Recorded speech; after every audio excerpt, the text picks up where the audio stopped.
Thank you for tuning in to Grieving Voices. Today, my guest is Laurie-Ann Murabito. She is a public speaker, but first, I want to share, if you listened last week, you know that I was going to change how I was going to run this podcast a little bit, foregoing the whole format of focusing on nonprofits and things. And I'm just going to go with the flow and share content that I feel is on my heart or mind for that week, what I feel I want to talk about, who I'm speaking with, just go with the flow. So that's how I'm going to move forward with this podcast. And I'm excited to say that the first interview conversation for this newly decided format is with Laurie-Ann. And so I'm going to have her fully introduce herself. And thank you for being here. Thank you. So I am a reformed, painfully shy girl who couldn't even make eye contact, who accidentally became a professional speaker. Funny story there.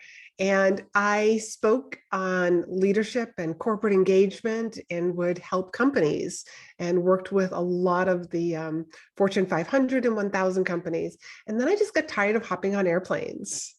And it was all because of a text message that I took a little bit of a pivot to help entrepreneurs such as yourself and coaches, Victoria, to start leveraging speaking opportunities to grow their audience and fill out their programs, because there are so many opportunities for all of us to be sharing our story and our solution with more people. And so thank you for being here. And before I forget, what was the text? You can't throw that out there and not share what the text was. That's true. The text message was, Laurie-Ann, do you write speeches? For people? And the answer was no. But because I kind of knew her, I said, I'll help you. And we met for coffee. And she was like 3 years away from retiring from her government job. And at that point, you will stand on your head for 3 more years to finish out your time. But I helped her craft a presentation because she had a side hustle that was going to become her retirement hustle, if you will. And she was a stylist, a personal stylist. And she had been successfully losing money for 5 years. Her husband said, you can't do this when you retire. And so I was like, oh, I'll teach you how to get booked. I'll teach you how to write a presentation that's compelling, captivating, and most importantly, converting. And after her very first presentation, she walked away with 2 referrals to 2 other places to speak and 3 full paying clients. In my books, that was a home run. And then I was like, I wonder if other coaches and consultants would like to know what I do and how to leverage speaking opportunities. And that's how I kind of like got into this spot. It was kind of a happenstance conversation for me too. Someone said, well, you wrote a book about grief, didn't you? And I was totally looking to assist business owners, entrepreneurs, solo entrepreneurs in just like one-off conversations of how to, like, where are they stuck? And that's what I was working towards. And she said that to me and I'm like, well, yeah, I did. It didn't even occur to me that grief was something that I knew inside out, Yeah. And so I'm glad that I asked about that text, because oftentimes people ask us for what they need, right? That they know that we can offer them. And if you have experienced a lot of grief in your life, you have knowledge, you have wisdom, you have the gift of hindsight, to reflect on your life. And so and you often ask yourself, what do I really want to do? Yeah. And the hint may be in what people are asking of you. Yes, you have to listen very carefully. So thank you for sharing that story. You actually are my speaking coach, and it was kind of a no-brainer the last time we spoke to have you on my podcast, because you've had a lot of loss and recent loss, big losses. And what struck me is that I didn't even know your mother had passed away. I knew she was sick, but when we got on our call, I didn't know she had passed away, because you were still showing up. You were still showing up for me and the other people that are in our mastermind. And I had no idea. I was like none the wiser. And people might from the outside might say, oh, you're so strong, and say all these myths about grief, and are you really okay? They're expecting you to fall apart too. So can you just share like your reflection on well, first of all, let's start. Yeah, I'll let you take I'll it. just I'll just share that I'm not the sort of person to, oh, my mother just died, and Mhm. put that out on social media and make the big announcement. My husband kind of did, though. He put it out. He's like, he put my mother's obituary out there, but I'm not that sort of person. Um, Probably because I don't feel that I needed to have all of these people say, oh, I'm so sorry for your loss, Mhm. when it was actually a beautiful experience. So my mother was diagnosed, Victoria, you don't know this. Well, you know part of this. My mother was diagnosed with leukemia in a like sometime around February, March. There was a lot of tests that were going on. And my mother lives in Ohio. So she lives about a 12-hour drive away from where me and two of my other sisters are. And she lives close to one of my sisters who was taking her to the doctor's appointment. And literally on March 23rd, they'd got the final diagnosis. My sister in Ohio called to sit and to share the news, and that my mother was going to proceed with chemotherapy. So, and she did well on the chemo until she just started to get too tired, and she was tired of being tired. She was tired of being weak. She was tired of, like, she couldn't even go to the bathroom by herself, and it was at that point that she was like, I'm done. I'm done with the treatments. I'm done with the blood work. I'm done with the getting platelets. I mean, she was literally had to get blood transfusions probably twice a week. Wow. Yeah. So that's a little too frequent. And she just decided, she was like, I'm just done. So death can actually be a beautiful experience. And I have experienced one death prior in my life. Got it back in 2004, and it was my first husband, and we hadn't even been married that long. And but again, both of them were a form of cancer. So it wasn't a car accident. It wasn't something that was really sudden. I knew it was going to happen. So I think when you know it's going to happen, like, one, I could step into being the person that my mother needed me to be, which was somebody who was strong, somebody who was smiling, and just like, and I look at it, we, like, me and my sisters, like, we just weren't sad. It was like, I mean, yes, it's a sad experience, but it can also be really, really beautiful. And I don't know, like, where I'm going with this story now, but the funny thing is, so my sister made that phone call on March 23rd, 2022. My mother passed away on March 23rd, 2023. Wow. Exactly 1 year. And I personally love the date that she died on, 3/23/23. Just like mom, to make her mark. Um, but it can be sad if you decide that it's going to be sad and traumatic, but it can also be really beautiful. And I chose to see it as a beautiful experience. I mean, I wouldn't have wanted to have gotten the phone call that said, mom passed away. Mom's dead. I was there listening to her take her final breaths. And I found so much comfort. I mean, we were playing music. Like, my mother's had a very strong faith. So we were playing a lot of these Christian songs that we knew that she loved. And I remember telling my sister, she just lower it, because I just wanted to hear her breathe.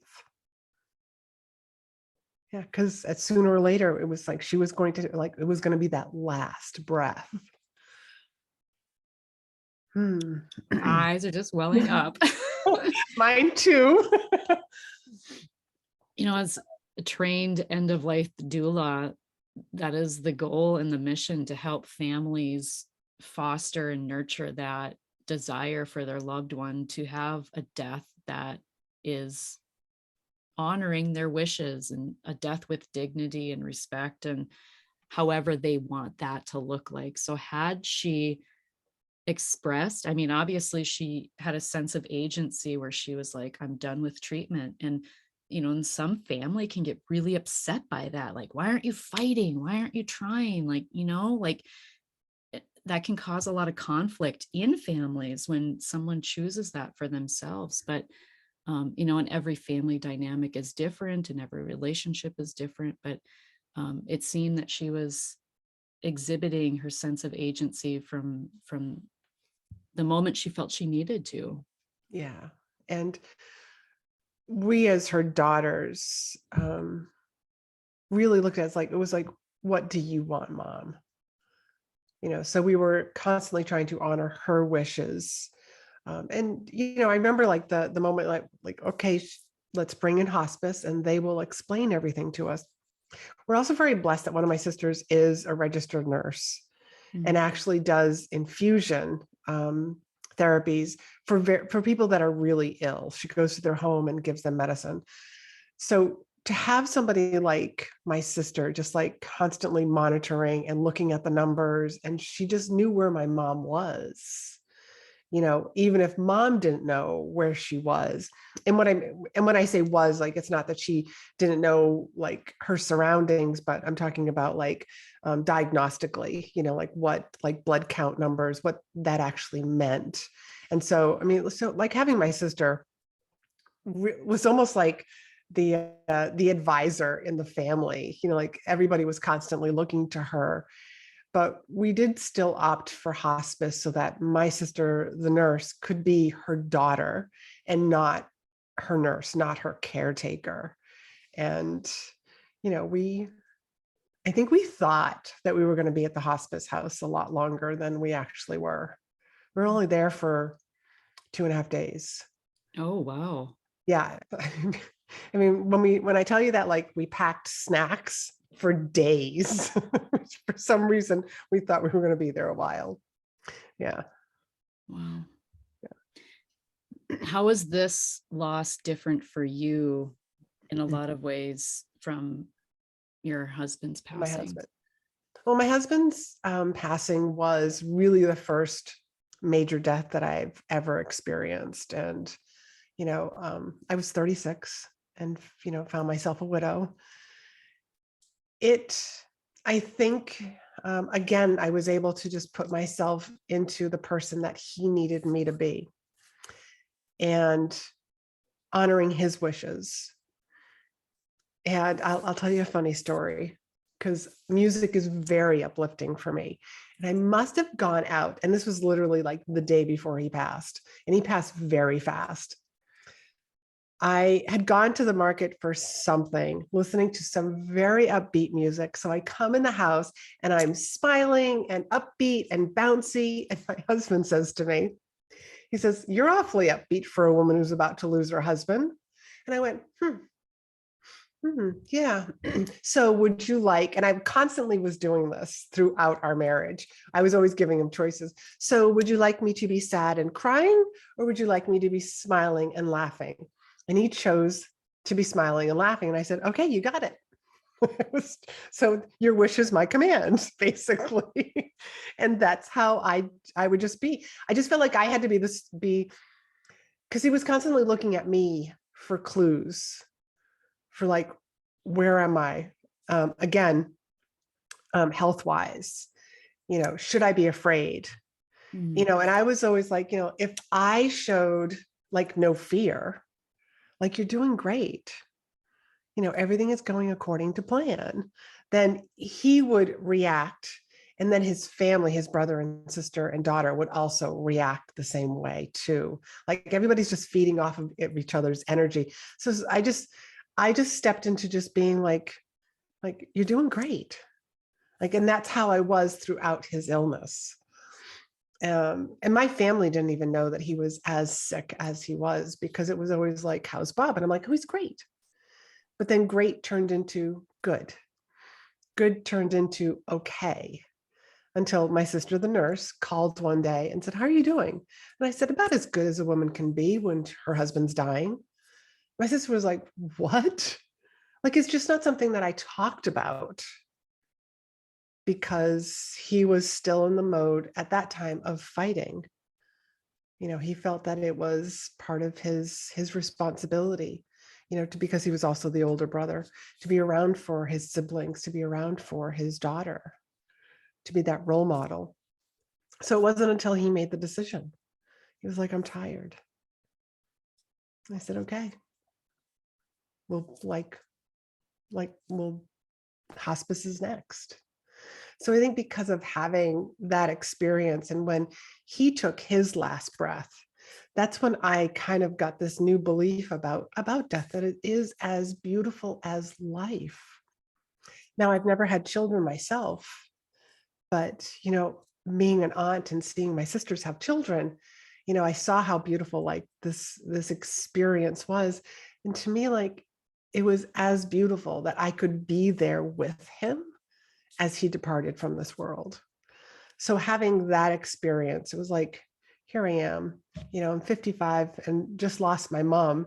So I was able to kind of tap into that same energy and that experience to use with my mom. And we had a good time in her final days. My mother was hilarious. She had a great sense of humor. That takes a special person, I think, to be able to even like, so did you not let people see your fear? Did you not let people see, like in the quiet moments, like when you're sitting on the toilet or when you're driving, like, is that when like you just let it out? Like, when did you let it out? In the shower. In the shower. That's Okay. when I would cry in the shower. I would cry when I was driving. Yeah. When people couldn't see me, because again, I guess, like, and I'm the oldest, so I feel like that sense of responsibility to be that role model, and like, for others. So if I can be strong, they don't have anything to like worry about. So there are pros and cons to that sort of behavior, certainly. And but it also makes me the eternal optimist. you I know was uh, gonna I was gonna say you must have positivity in your top 10 and your UMAP. I had to take the assessment, I bet you have positivity up there. well, my dad had a major accident on his bicycle, and so this happened like Bob passed away. It was after Bob had passed away, like several years, and he had a massive head injury, med flighted to Boston, that sort of injury. And so he ended up being blind in his right eye. Even though he's wearing a helmet, he just hit a rock just right Mm. underneath his helmet. So my dad's blind in his right eye. But me being the eternal optimist, I'm sure I think I said this to him in the hospital, if not shortly after, I was like, "Dad, that's why you got two eyes, two arms, two legs, two kidneys, several lungs, lobes." I was like, "Stop it. Stop complaining about that you're blind in your right eye. You got another one." Again, eternal optimist. Perspective, right? I mean, it's like being Captain Obvious, but it's also like just to give someone perspective, like it could be worse, right? Yeah, Yeah, yeah, it could have been a whole lot worse. And if anything, with my dad, because the front part of your brain is where your personality is, his personality changed. mm, My father is the typical engineer. And as a result of getting hit in the head, he's way more talkative. Way really. more talk. Oh, yeah. Had my sisters and I known this, we'd have hit him in the head a long time ago. And I use that story in my speaking. Yes. Perfect segue. So, how has your speaking transformed from, because you were a public speaker before your husband passed? Yes. And Yes. so, how has that shifted and changed? And how have you grown as a public speaker since you've experienced a grief and loss like you have? More authentic. Mm. more urgency, because life is short. And I don't think a lot of us, I think a lot of us know that, but we don't really know that. We understand it, but we don't actually put that understanding into action. So I I just feel that, like he was here and he was in my life and I was in his life for a reason. So what was I going to do now as a result of, like, wow, like just seeing the evidence that life is so short, because he did die really young.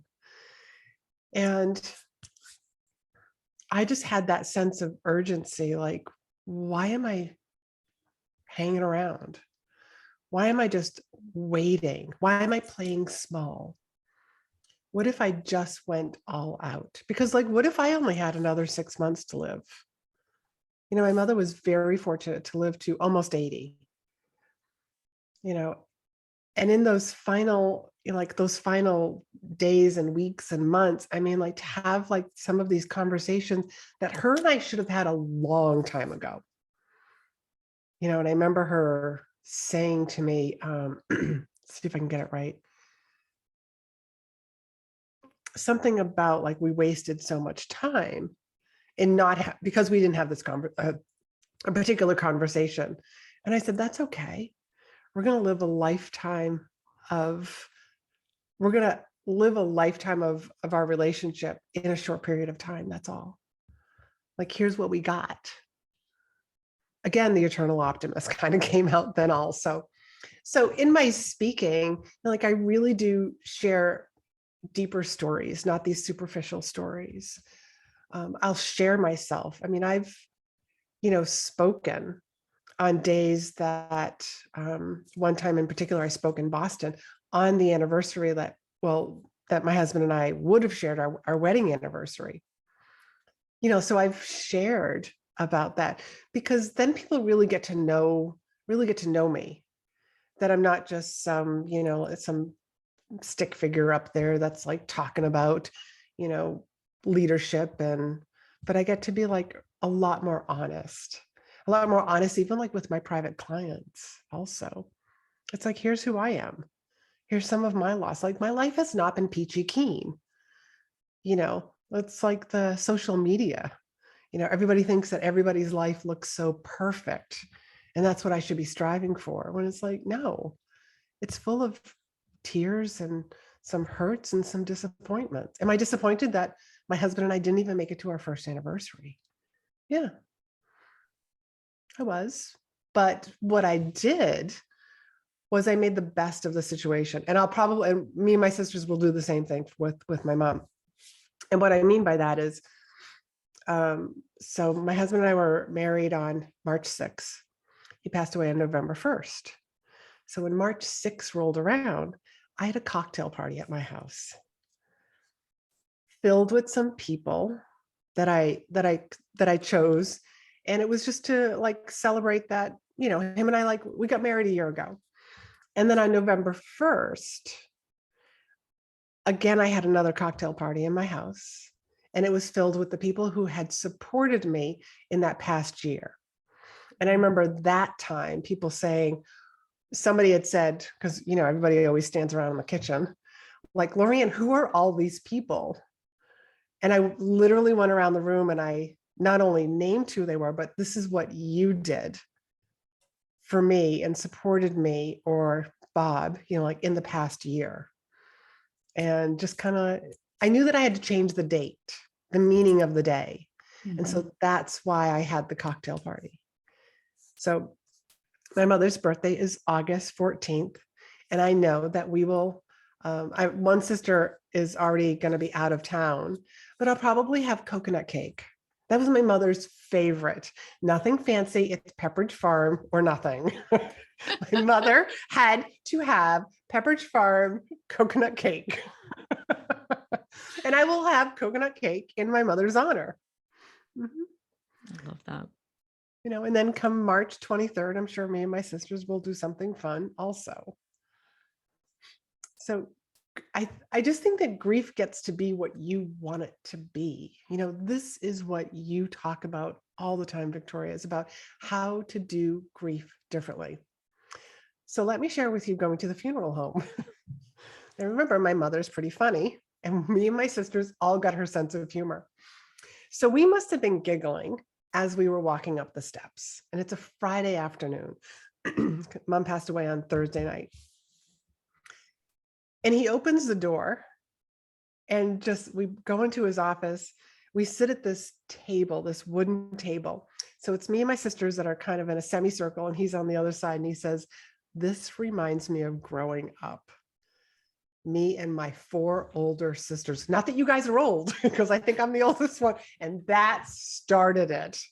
We were in his office for 90 minutes laughing. The tissues that he had on, like, we weren't crying, they were tears of joy or laughter. And he's asking us questions about our mom, and we're like, some of the questions, like, we actually didn't know the answer. I remember hearing them, like, where did she graduate high school? We were like, shit, I don't know. I don't know. So now we're texting my aunt, her sister, who's the only remaining person in her family now. We're texting her, and I label it as, we're doing funeral trivia, funeral home trivia. Okay. So you sort of get a sense of what this was like. 90 minutes we're laughing. So he was trying to ask all this information because he's going to write the typical obituary. But my sister, one of my sisters, loves to write, and I've done a lot of copy classes. So we decided that we're going to write it instead. And it was hilarious. Oh, It had Lucille-isms, and my mother loved Yahtzee, and some phrases that she constantly said. Well, my aunt, when she read the obituary, she said, "You guys are hired. You're writing mine when I need one." But the funeral director, he was expecting something like that, because we sent it to him like, it's not your typical obituary. He was like, I wouldn't expect a typical one from you girls.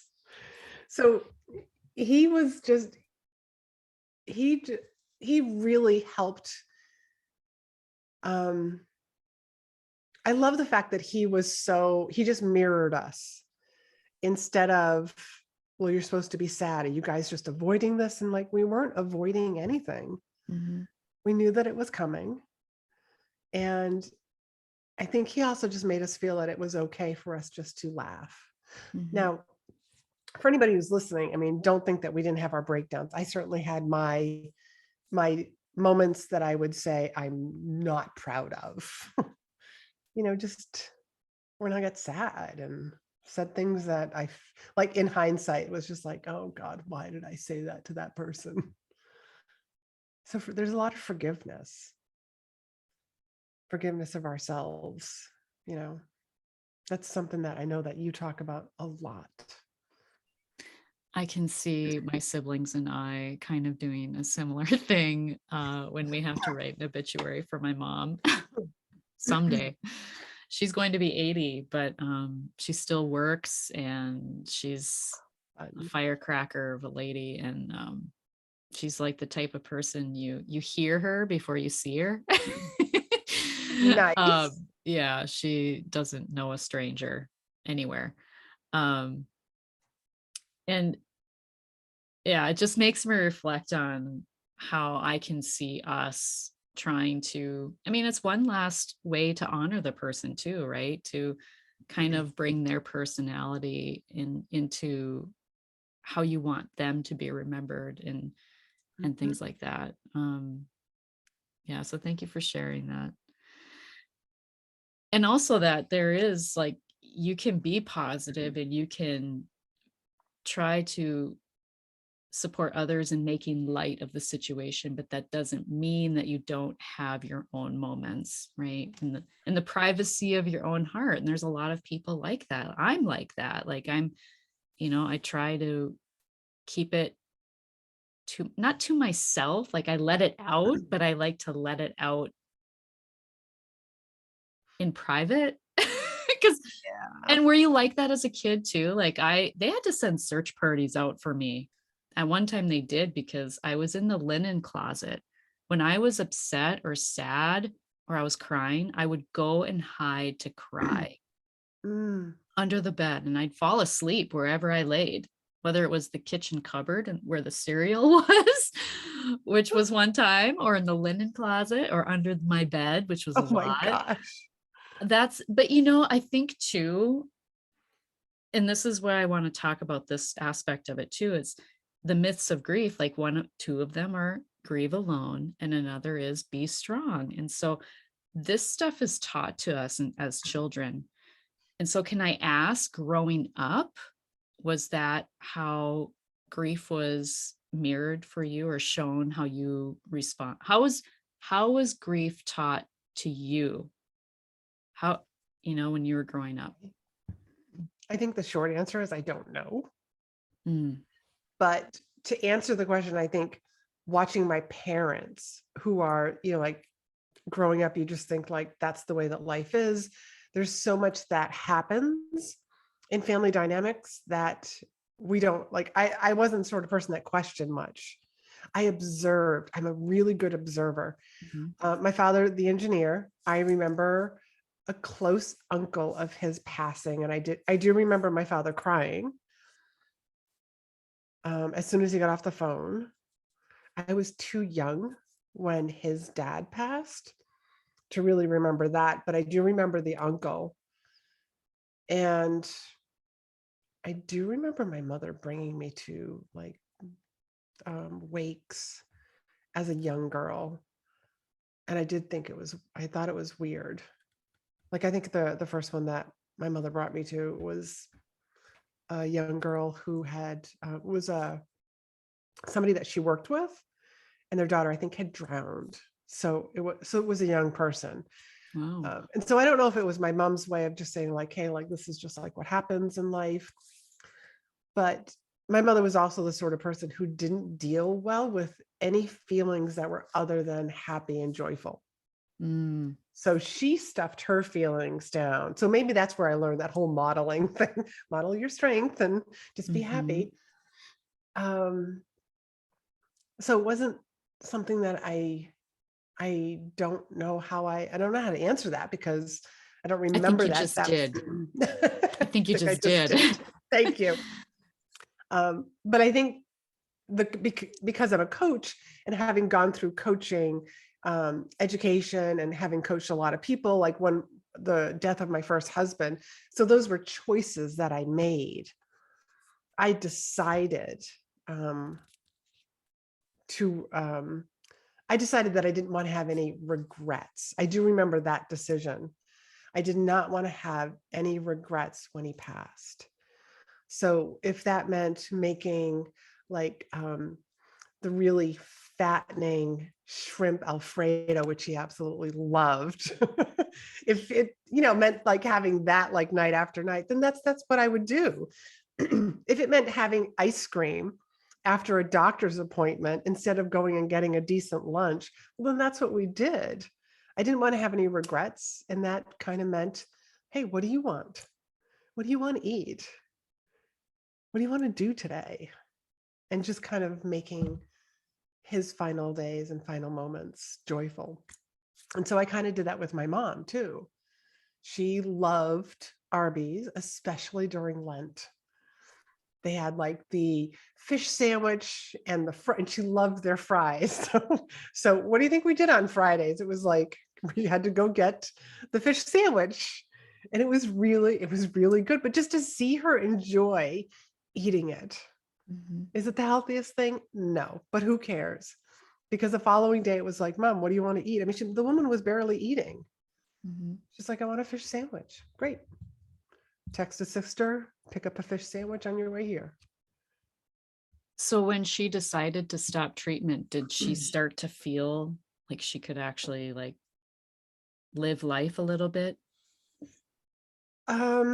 Because it was leukemia, she didn't have a whole lot of time from the time that she decided. So it was literally like within 7 days. We had a meeting on a Friday night, knowing that come Monday, Mom, you got to get platelets.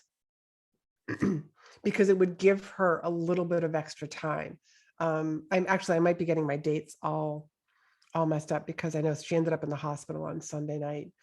So I remember it was just like, we're going to get you platelets before we like sign papers for that, because it would give her a couple of days. And I mean, leukemia can be an ugly death. And we are so fortunate that my mother, she just stopped breathing. Mm. So it really wasn't that much time. But she did end up in the hospital, and she was like, I'm done. And so because she was in the hospital and she was saying, I'm done, she also can't stay in the hospital because basically she was refusing care. Right. So she got discharged to a hospice facility. And I got to tell you, like every step of the way, the people who picked her up in the ambulance, they were so amazing. It was like this male and female, and they were kind of bickering back and forth. It was really kind of funny. I mean, it was just perfect for my mom. It was like, all right. And one of my sisters went with them, and the hospice place was just absolutely, it was a beautiful facility, just a lovely room, and it was just really nice just to be there with her. I love that. I love that you had that experience with her and that you were able to, as a family, too. Yeah. And so many miracles happened. Ooh. Yes. Would you care to share? Yes. One of my sisters hadn't seen or spoken to my dad in, I'm going to say 15 years. This is the nurse sister. And she also wasn't even around for my mom for 15 years. But when it came time that my mother needed that, my sister stepped right up to the plate, and she was there. Many sleepless nights. She stayed, she just stayed at my mom's house, at her apartment. So in my mom's passing, my sister and dad, I wouldn't say that I don't know I don't know what's going on now, but I can tell you that they were together looking at pictures and talking, and so that was beautiful. She brought all four of us together. It was nice that like we would like have relationships with this one and like that one and those two over there, but to bring us like all together. I mean, staying at my sister's house, I was like, great, this is like a sorority house now. But it was a lot of fun, and it was a lot of laughs at the same time. So she's done, in her passing, she did some really amazing things. And we have now adopted our aunt, her sister, as our new mom, because she only had one daughter. So she's like, now I got four more.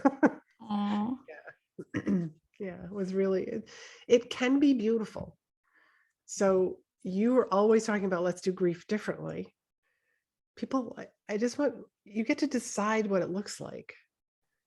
It doesn't have to be what we're taught, what we see on TV, that it's this absolutely devastating thing. I mean, we just had Mother's Day. I got a few people who sent me text messages, concerned because it was the first Mother's Day, but my mother lived in Ohio. So I didn't really see her on Mother's Day, at least for the past 6 or 7 years. So it wasn't that bad. It wasn't that And I have a bad. confession. I did not message you. No. And it didn't even, and like, here I am, I'm like the grief specialist, and I didn't even message you. Like, I'm so sorry. Don't be. And I'm had a sure you lot on didn't your think mind. I'm sure you didn't think I anything of didn't. it. No, but Two people who sent me messages that were just like, oh, well, that's nice. no. And I was just like, I'm doing well. Thank you. Yeah. It can be a beautiful experience, but you got to decide. How do you want to look back on it? How do you want to look back on it? It's almost like this foreshadowing. Like you have to almost I have a friend that she says that a lot. Like she almost lives her life with this foreshadowing perspective. Like she kind of like plays out a scenario to the end. Nice. Yeah. And she like foreshadows like, okay, so how do I want the ending to be? How do I get the ending to be how I want it to be? And part of that can be some control, right? Like you want to control the outcome, but at the same time, it's like, I think it's just discerning for yourself and having some thoughtful contemplation, really, and Mhm. some intention, like you're bringing intention into how you move forward by playing out different scenarios, playing it out to the end. Yes. So I think when it comes to death and dying, especially for people who know it's coming, right? That's a Mhm. it's it doesn't feel like a gift at the time, but it truly is, because you have the gift of knowing that it's coming. Whereas, like you said, if it's, a tragic accident or, something that's sudden, it's it's like you get hit by a truck yourself, can feel that way. And then you have all these regrets because, oh, I never told them I love them. And actually, I was just talking to someone not that long ago. Oh, actually, okay, so it was a family member, actually. And the I was there in the morning, and so the family members were leaving, and the husband was going off to work and the son to school, and the wife was working from home that day.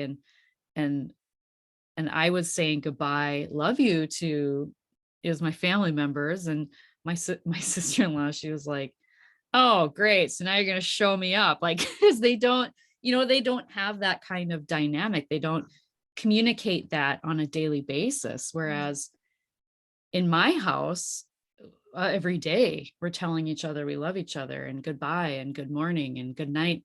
Like, even my kids are gone, I'm texting them good night, love you, or so it's almost a daily. And I just said, you don't know if you'll get a chance later. You don't. And we often just don't think about that. we just No. we go about our day to day, and we just think that tomorrow is guaranteed, or that we can say it later, or what have you. But I think if there's any message here in this conversation today, it's that you get to choose what Mhm. today looks like Mhm. and what you do with today. And you also get to choose on if you have regret or not. Yeah. Choice. We all have choice. Yeah. And it can be just something so different. And does it have to take someone getting a cancer diagnosis, or someone, getting a terminal illness, or someone having that tragic accident that's unexpected, for us to like reflect on our lives and how do I want to show up now? And just how you said, circling back to when your husband passed away, it's like you ask yourself these big questions. Like, you were 36, like there wasn't were there a lot of resources for a young widow even at that time? I mean, I hear that now, like young widows are, it's difficult being a young It widow. was very difficult. I found one group, but there was something that the social worker who was running it said, and it didn't sit with me well. And I walked out, and I had gone with a friend of mine because I actually had two friends who lost their husbands in their 20s.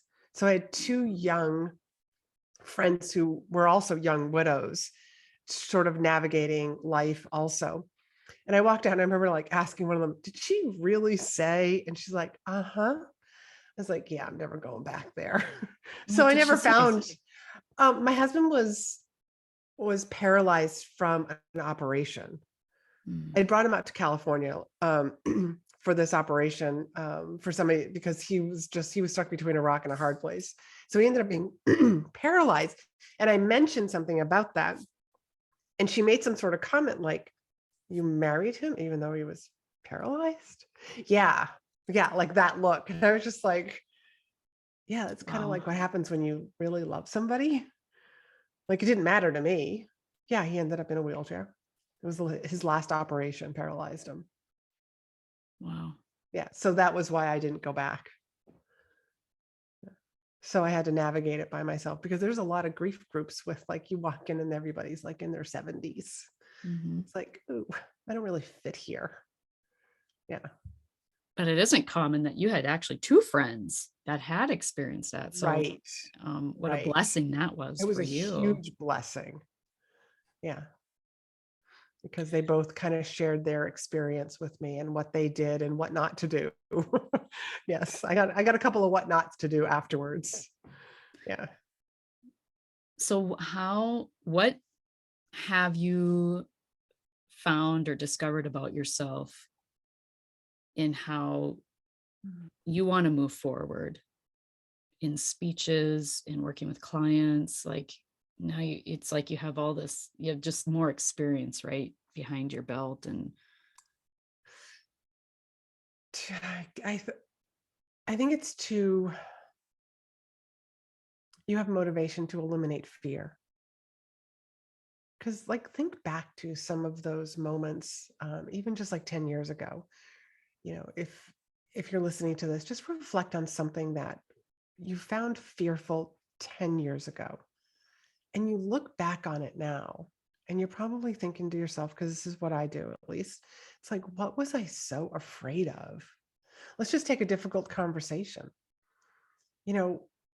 That fear of having that difficult conversation, and then you had it, it's just, and then you have the conversation and it's so freeing. mhm.